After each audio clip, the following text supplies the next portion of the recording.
આ ગાય છે ને અમારી ગંગોત્રી છે. આની માં હતી બાંડી, અને એક કચરા પેટીના ઢગલા ઉપર કચરો ખાતી હતી ને, ત્યાંથી બાંડીને અમે 70,000ની લઈ આવ્યા હતા 12-13 વર્ષ પહેલાં. અને એ બાંડી ગૌ માતાએ આ એક વાસળીને જન્મ દીધો. આ વાસળીના પિતાનું નામ છે સમર્થ અને માતાનું નામ છે બાંડી. અને ગ સિરીઝની ગા અમારે આગળ એકે નહોતી, એટલે અમે આનું નામ રાખ્યું છે ગંગોત્રી. અને આ ત્રીજું કે ચોથું વેતર વિહા છે 2-3 દીમાં.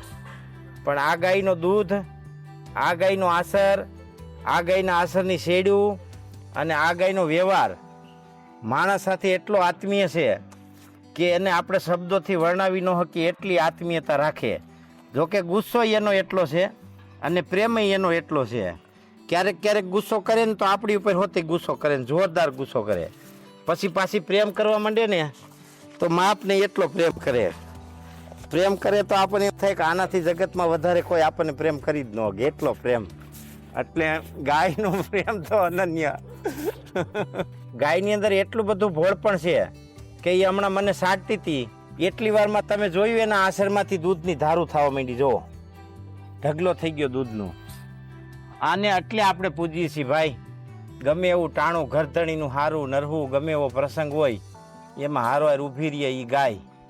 અને અઘરામ અઘરા ને કપરામ કપરા દિવસો હોય એમાંય તમને સાથ આપે.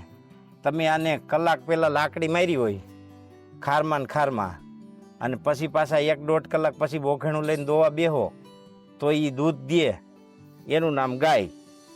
એટલે મને તો એવું લાગે કે આખી સમાજ સભ્યતાની શરૂઆત ગાયથી જ થઈ છે માણસની.